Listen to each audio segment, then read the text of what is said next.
Welcome back. Federal contractors are prepping for an increase in the contractor minimum wage to $15 an hour. That's almost a 50% increase from the last time the White House set the rate. Eric Crusius is senior counsel at Holland Knight. Eric, welcome. It's good to see you again.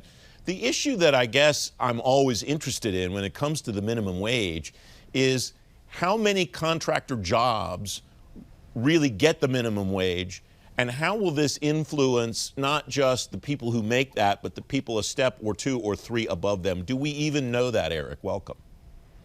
Thanks, and thanks for having me, of course. DOL, the Department of Labor, tries to quantify that kind of in the rulemaking and talk about how many employees are going to be impacted. They have it 300,000 or 400,000 employees that would be impacted directly by this minimum wage, because it's not just workers who are working on government contracts, who are usually paid a little bit better than their non-government contract counterparts for supporting contracts, but it's this category of workers kind of working, quote unquote, in connection with a contract.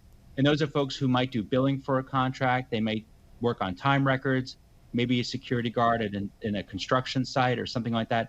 These are folks who are not called directly to do things on a statement of work, but are necessary for the performance of the contract. And the Department of Labor has specifically included those folks, like they did the last go around, but they've specifically included those folks in this $15 minimum wage. But I think another point you bring up that's really interesting is there's a lot of folks who are making, $15, $15.50, $16. Once all these other folks who are moved up to $15 an hour, are those other employees or workers going to be moved up the pay scale as well? And will that kind of have a rolling effect all the way up the pay scale?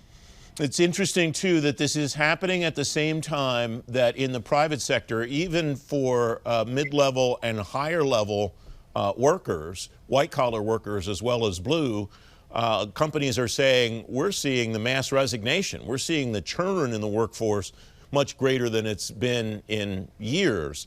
Any feedback that you're hearing from your clients or other contractors about the impact that they believe this might have on their workforces and their ability to perform their contracts and find the people they need to do the jobs? I mean, I think this could actually be helpful if administered the right way, because contractors have always had trouble keeping on employees. And if these contractors are kind of able to pass this cost on to the government, which is the idea, the $15 minimum wage, instead of being borne out by the contractors, will be passed on to the government now, then it might help the contractors kind of retain those employees that they are seeking to retain, that are very difficult to find right now. I think everywhere we go, we see help wanted signs, and that's not an accident. It's because the market's really tight right now. And contractors are in a tough position, particularly service contractors who are working on very thin margins, to 3% oftentimes. They can't afford to give their workers a raise and still, make money on a contract. So now that the government's kind of going to foot that bill with a price adjustment, perhaps it'll be easier to kind of hold on to these employees and prevent them from going somewhere else. What do I do if I'm running a company that's like the one that you just described and I'm dealing with this? It's not as simple, I'm sure, as going through your payroll software and just booting everybody up that's making less than 15 to 15.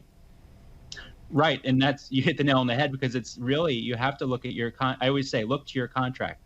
Is the clause, the final clause isn't out yet from the FAR Council, but is that clause for FAR-based contracts in your contract?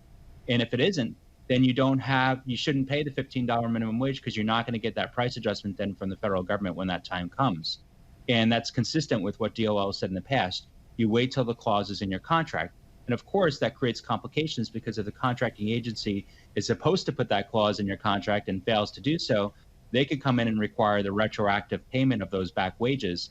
And then you have to go back after the fact and get those back wages from the agency in the form of a price adjustment. But of course, at that period of time, the contractor is then floating that difference in cash. So the contractor has to have access to cash in order to kind of cover that difference until the agency acts. And I imagine one challenge you might be up against in that situation is if it turns out that you aren't going to get the price adjustment, and it turns out you didn't have to pay the increase anyway, your employees might not discern that and might not be too happy that they're not getting the increase. Right, and that's a very consistent problem that you have with Davis-Bacon Act for Construction and Service Contract Act for Services contracts, where employees see kind of new wage determinations coming out, new H&W rates coming out by the Department of Labor.